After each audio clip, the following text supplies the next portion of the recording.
Tout le monde en parle. 3 petites lettres qui peuvent vraiment filer la trouille. RSE. Alors, on va aller explorer ce thème-là aujourd'hui. On va regarder, est-ce que c'est réellement incarné ou est-ce que c'est autre chose?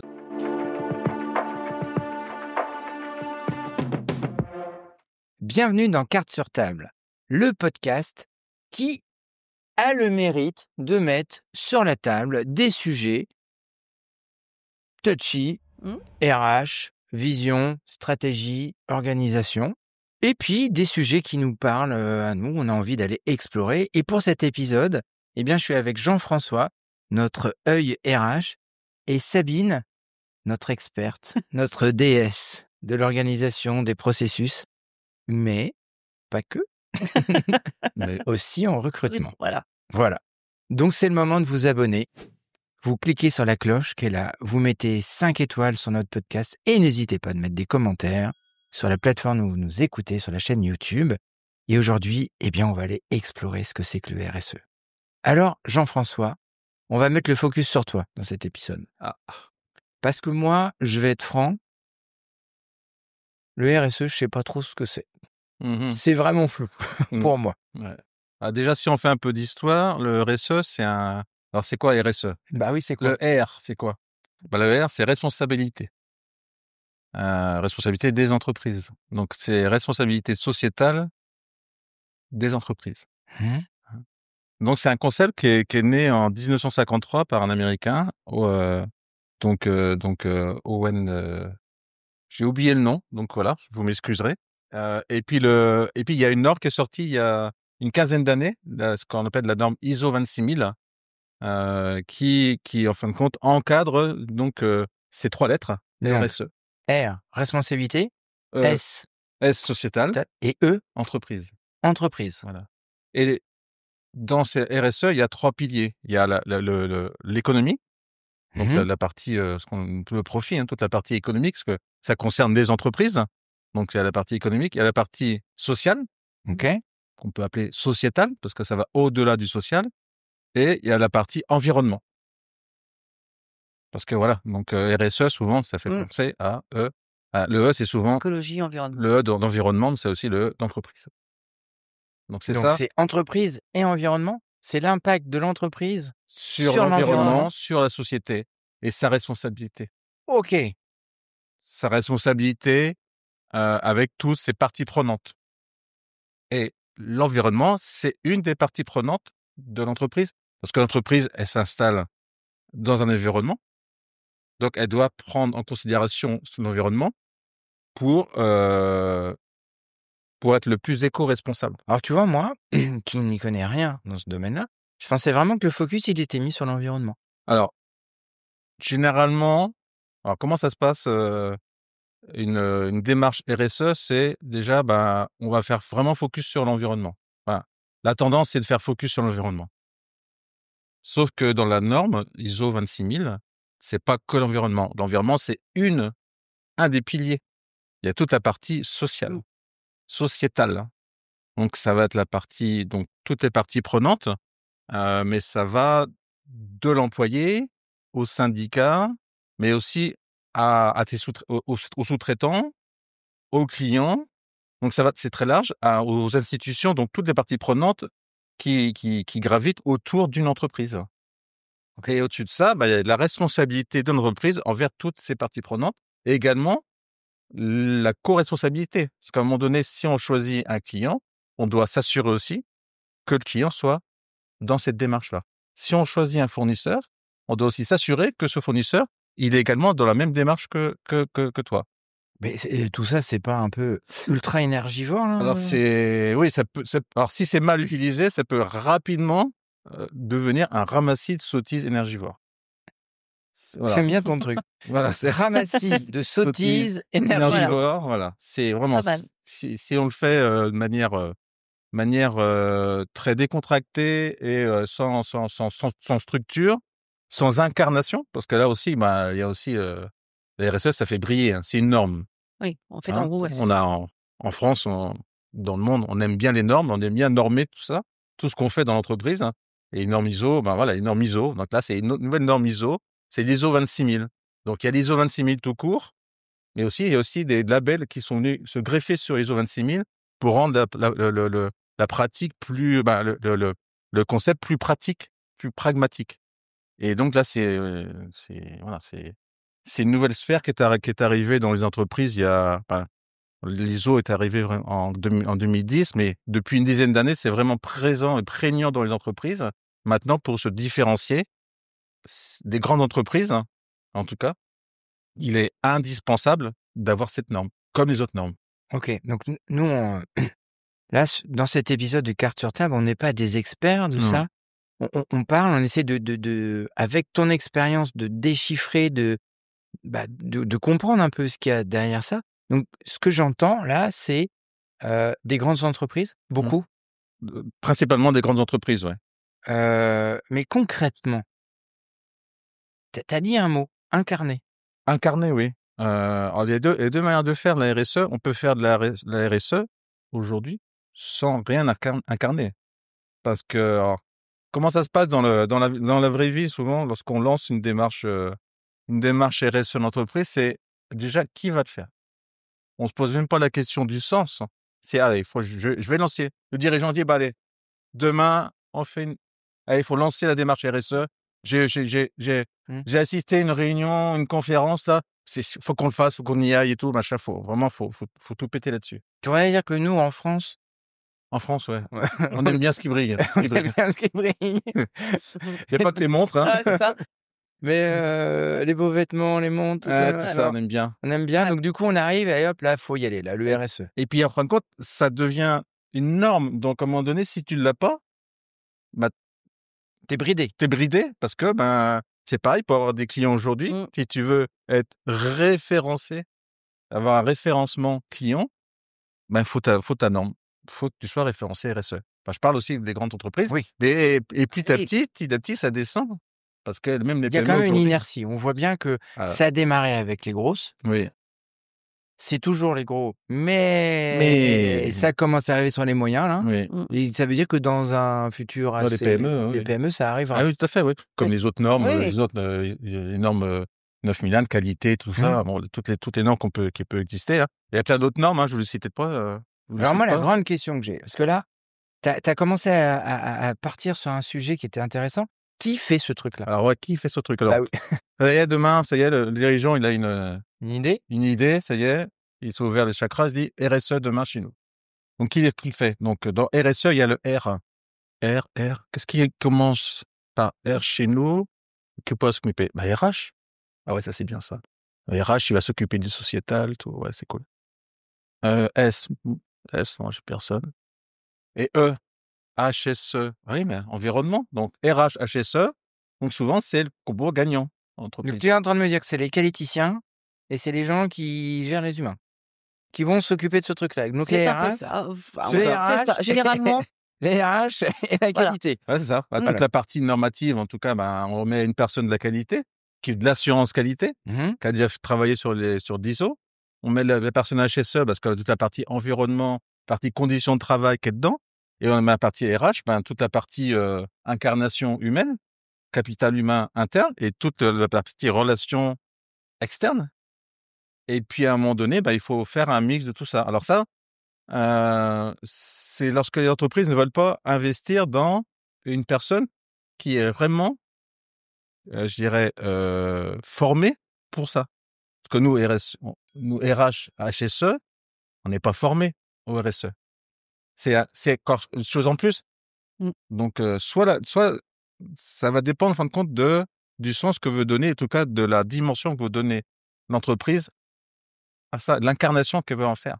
Donc, si l'entreprise, elle est vraiment incarnée, si elle sent que c'est là qu'elle veut aller parce que ça va lui permettre d'évoluer, de faire progresser ses process. Parce que l'idée, c'est quoi, en fin de compte, au final?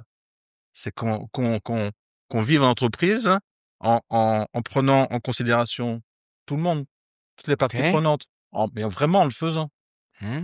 Et l'environnement. Je veux dire, à un moment donné, c'est pas juste pour se faire briller. Que si c'est pour se faire briller dans ce cas-là, ok. Mais on sent que derrière, il n'y a rien.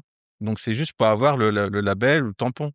Et ces entreprises-là, souvent, elles le font parce que il faut le faire, mais sans l'incarner. Et aujourd'hui, la tendance qu'on voit, c'est que alors c'est vrai que ça demande du temps, hein. Enfin, ça se prépare. C'est pas, C'est pas un sprint là, hein. c'est pas un sprint là, hein. C'est un marathon. Alors c'est pas forcément un objectif SMART, hein, Non, pour le coup, le truc. non, non, on est, Mais c'est une vraie démarche de fond. Dire que lorsque vous voulez vraiment faire une démarche RSE, il faut déjà faire l'état des lieux de tout ce que vous faites dans l'entreprise, Alors, de toutes les relations. et je vais te poser une question parce que là, tu vois, il y a un truc. Les entreprises, elles ont le temps de faire ça? Non. Donc c'est pour ça, donc on délègue ce temps à des fonctions existantes d'entreprise lorsqu'on ne veut pas investir dans une nouvelle fonction qui s'appelle le responsable RSE, des personnes qui font que ça, qui pilotent, en fin de compte, le process. Comme le responsable RH pilote son process RH. Ok, donc d'où Voilà. la notion de grandes entreprises Oui. avec des personnes. Mais sinon, autrement, c'est des personnes de terrain, hein. Ouais. Ou alors, c'est des organismes externes. On paye un organisme externe qui fait le travail pour l'entreprise. Donc, il vient consulter, interviewer, donc les parties prenantes de l'entreprise, dans l'entreprise, et à l'extérieur, les clients, voilà. Donc, c'est un vrai, entre guillemets, business, Ok. voilà, pour répondre à une norme. Alors après, je suis Je tout le à fait dis comme ça, d'accord, hein. ouais, je suis tout à fait d'accord avec Jean-François. Moi, je suis passée aussi par une PME, de 60 salariés qui, devait répondre par obligation à la RSE. C'était la RSEI, on rajoutait le i pour l'inclusion, Ouais. où, effectivement, je me suis, formée en tant qu'auditrice interne et quand on parle souvent, oui, de faire briller, il y a l'obligation qu'on avait de répondre à cette norme pour pouvoir avoir des subventions ou autres. Et effectivement, quelque part, je rejoins Jean-François sur le fait que, c'est un peu de la poudre de perlimpinpin, parce que quand on gratte On un était peu, plus soft que toi, hein. De la poudre de mais perlimpinpin. je suis une femme, Parce qu'elle aime bien les paillettes dans les yeux, j'aime bien c'est les pour ça. paillettes, voilà. Mais effectivement, c'est beaucoup de poudre, et de paillettes pour des choses qui sont déjà installées des fois dans les entreprises. Donc tu es en train de me dire que plus on communique aujourd'hui, moins on agit.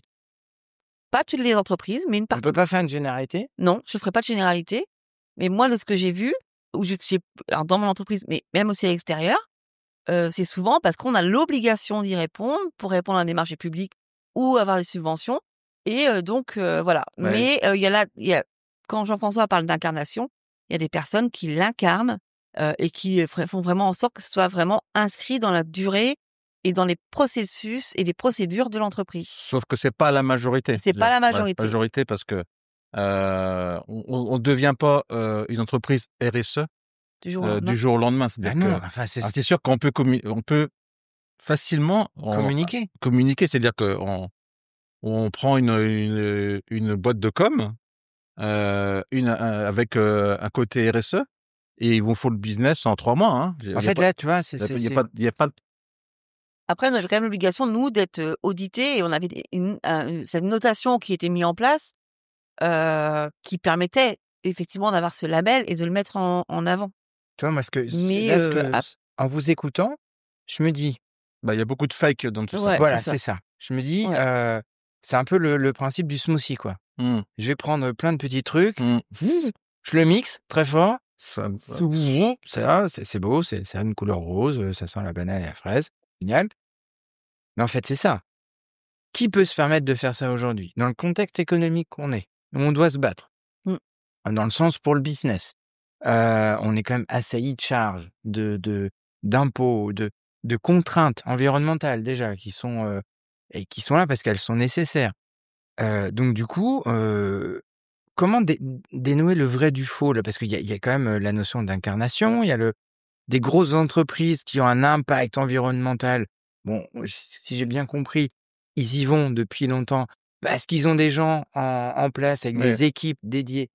Mais l'entrepreneur breton, La PME, la oui. PME de 70 personnes qui, par malheur, a des surfaces de stockage beaucoup plus grosses, qui consomment de l'électricité, comment elle met ça en place? Parce que ce que j'ai entendu, c'est ça prend du temps. C'est pas une idée qu'on a en sortant d'une conférence en disant: «Hey les gars, demain, Ouais, RSE». et on met sur le site internet qu'on est RSE. Non, Voilà. ça se Non, passe, c'est pas ça comme se passe pas comme ça. Alors, les PME, les petites et moyennes entreprises, eh ben, généralement, ça passe par un cabinet externe. Mm. Il y a des cabinets spécialisés pour mettre en place donc une démarche RSE dans les entreprises aujourd'hui.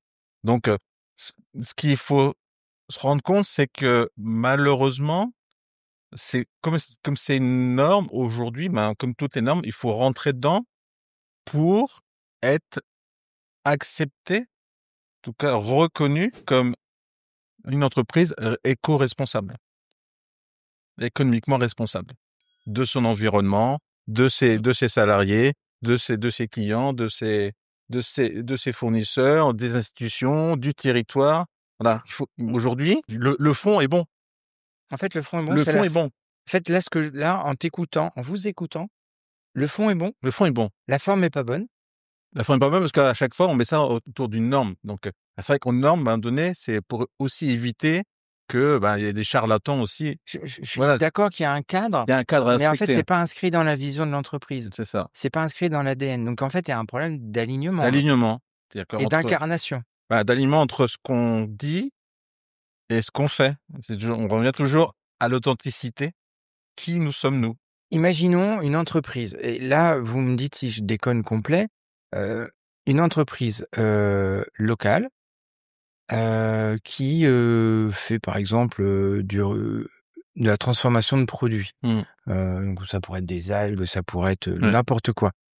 Et qui achète, je sais pas, des fournitures en Chine ou en... Mmh. C'est quoi là? Bah, là, on n'est pas. Ça, Si on regarde le côté environnemental et impact, alors, ouais, parce on que est, c'est pas, ça cadre pas avec la RSE. faut pas oublier que dans la RSE, il y a 3 piliers. Il y a le pilier donc environnement, Mmh. certes. Il y a le pilier social, sociétal, et il y a le pilier économique. Il faut quand même que ça soit viable aussi. C'est ça, Il y a la c'est là. viabilité de l'entreprise. C'est ça. Donc économiquement, s'il faut aller chercher une matière première en Chine Peut-être parce qu'il n'y a pas parce ici. que Parce qu'on l'a pas autre parce part. qu'on n'a pas autre part et puis qu'elle coûte 10 fois moins cher qu'en Europe, on va aller chercher quand même la matière première en Chine parce que ça contribue à la viabilité aussi économique de l'entreprise. Donc, faut pas oublier, dans les RSE, il y a la partie économique aussi. Donc, c'est vrai qu'à un moment donné, ben, on tire un peu sur le, Sous les fils. bon, sur le fil. Il y a un exemple, moi, pendant le Covid, c'est qu'à un moment donné, il y a eu pas mal de boîtes à se monter pour Mmh. fabriquer des masques en France et voilà. On dit, ouais, on va toutes les soutenir. Et puis à un moment donné, les gars responsables des achats, ils regardent le prix des masques français et le prix des masques chinois. Ah, toi, t'avais ça comme écart. Il dit, bah, Chine. Ben, Mm. voilà, on se pose pas la question. Tiens, et là, et c'est là que la RSE, ben, on tire un peu sur la corde économique. Mm. Parce qu'à un moment donné, on peut pas tout faire uniquement avec un esprit sociétal, environnemental. Donc là, ça fait à peu près un bon quart d'heure qu'on parle Mmh. de ça. L'axe qui émerge, c'est que c'est une culture d'entreprise. Alors, ce qu'il faut retenir, c'est en fin de compte, c'est pas une obligation C'est la pas une RSE. C'est obligation. pas une obligation pour les entreprises. On peut faire on peut engager une démarche RSE sans forcément engager une démarche ISO et Mm. être labellisé. Je veux dire, aujourd'hui déjà, posons-nous la question, si on prend on prend le référentiel RSE, qu'est-ce qu'on fait déjà dans l'entreprise qui répond à cette norme-là? C'est ça, en fin de compte, c'est quel sens on veut donner à notre entreprise demain. Et on n'a pas forcément besoin d'avoir une norme ISO ou un label. En fin de compte, c'est la médaille, en fin de compte, ça. OK. Ça, c'est la norme ISO, le label, c'est la médaille. Une récompense. Voilà, lorsque vous faites, tu t'entraînes toute l'année pour faire un marathon, tu fais ton marathon et tu as une médaille à la fin. Bah, c'est ça, en fin de compte, c'est ça qu'il faut entendre dans la démarche RSE. C'est, voilà, c'est une course au long cours, course de fond, mais c'est celle-là qui compte, c'est pas le résultat. Parce qu'en fin de compte, c'est celle-là qui va avoir l'impact. C'est pas le fait d'avoir la médaille à la fin qui va avoir l'impact. Alors certes, si la médaille, ça fait briller, ce qu'on disait tout à l'heure. Mmh. Ça fait briller, mais qu'est-ce qui compte? C'est le travail que vous avez fait OK, donc voilà, ça vient de la vision de l'entreprise, d'une culture d'entreprise qui est incarnée, c'est ça. au quotidien, Mmh, qui permet de respecter ces 3 piliers-là, c'est ça. pour permettre d'atteindre quelque chose de plus grand, mais qui n'est pas un tampon, C'est ça. qui n'est pas, une norme cochée qui sert à rien et qui n'est pas non plus, si je vais pas me faire de potes encore, mais qui n'est pas de la com, balancée, Mmh. Sur le site. sur le site et qui ou dans les plaquettes ou dans l'argumentaire commercial et marketing, qui permet, en fait, il faut que ça serve l'entreprise. Exactement. Ça sert l'entreprise et ça sert la société. Je veux dire, c'est quelque chose, c'est une responsabilité envers la société. Mmh. Donc en fait, tout le monde peut se permettre d'aller vers le RSE Tout à fait. en l'adaptant Exactement. à sa structure, en visant un but bien défini et en fait, c'est un cycle d'amélioration continue. Exactement. Là, on est vraiment dans d'amélioration continue, hein. C'est OK, clair. donc ça devient plus d'une vision et d'un besoin, enfin non, c'est pas Bah, vraiment un besoin, c'est un c'est un souhait, une envie, c'est un sens, hein, je un pense vraiment que c'est sens, un voilà, sens. un sens. C'est une conviction à un moment donné. Comment je peux faire? Comment je peux on est cartes sur table, entreprendre autrement. Mmh. Comment je peux demain entreprendre autrement et être éco-responsable? OK, c'est beaucoup plus clair pour moi. Voilà. Parce que ce truc-là, c'était un peu une grosse nébuleuse devant moi. C'est pour ça que je voulais Qu'aujourd'hui, on fait quand même n'importe quoi. On voit dans quel état est notre planète. oui, Voilà. J'ai encore un post ce matin, voilà, on a énergie, fossile, énergie électrique, oui, non. Il y en a aucune de bonne, en fin de compte. Parce qu'on va toujours chercher à créer une énergie, mais on ne se pose jamais la question de comment on peut se véhiculer autrement. Oui, puis de l'impact effectivement Non, mais environnemental. oui, c'est ça. L'électrique, c'est bien, mais il y a un impact derrière qui est non Même négligeable et ça, on l'oublie parce qu'on ne change très pas nos rapidement. habitudes. On change pas nos Voilà. habitudes. On ne change pas notre impact par rapport à comment je me véhicule. Enfin, là, je pense que nous, on est 4 aujourd'hui. Je pense qu'on est tous venus avec notre véhicule perso. mmh, On s'est pas posé la question comment on pouvait faire autrement. Voilà. Donc Mmh. c'est ça, en fin de compte, c'est le sens qu'on veut donner à nos entreprises, tout en gardant, en fin de compte, cette dimension économique. Je dirais demain, je suis là aussi pour. Ça va avec le côté sociétal, c'est que je travaille pour le territoire. Et mon entreprise, elle va aussi pour contribuer à l'épanouissement de mes salariés, de mes fournisseurs, de mes clients. Je veux dire, Mmh. on emmène tout le monde dedans. OK. Donc c'est vraiment une démarche globale. Tout à fait. On va arriver à la fin de cet Mmh. épisode, qui était l'objectif de dégrossir le RSE. Je vais te laisser conclure dans quelques instants.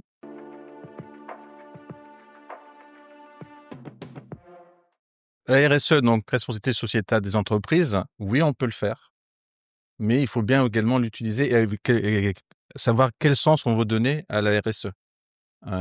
Si vous n'êtes pas prêt, voilà, n'y allez pas, je veux dire. Faites déjà l'état des lieux de ce que vous faites déjà dans l'entreprise, avec vos fournisseurs, vos clients, vos salariés, pour l'environnement. Et c'est déjà, je pense, c'est la démarche qui compte. Après, la norme, le label, c'est la médaille. Ouais, moi, ce que je retiens, c'est que c'est un sujet de direction, c'est une culture d'entreprise à développer. C'est un courage aussi de le faire parce Mais que on rajoute une couche en plus. C'est pas réservé qu'aux grandes entreprises. non. Tout le monde peut se Mmh. l'adapter avec un but bien défini et l'entreprise, elle peut se poser, sur cette base pour travailler sa vision, travailler sa stratégie au long terme S'améliorer, et s'améliorer et comme tu as dit tout à l'heure, ça emmener emmène tout le monde. vers le haut. Moi, j'étais ravi, Pareil. vraiment parce que en préparant cet épisode, c'était confus pour moi et là, j'y vois beaucoup plus clair. Donc merci beaucoup. Merci beaucoup. Merci. À très bientôt. À bientôt.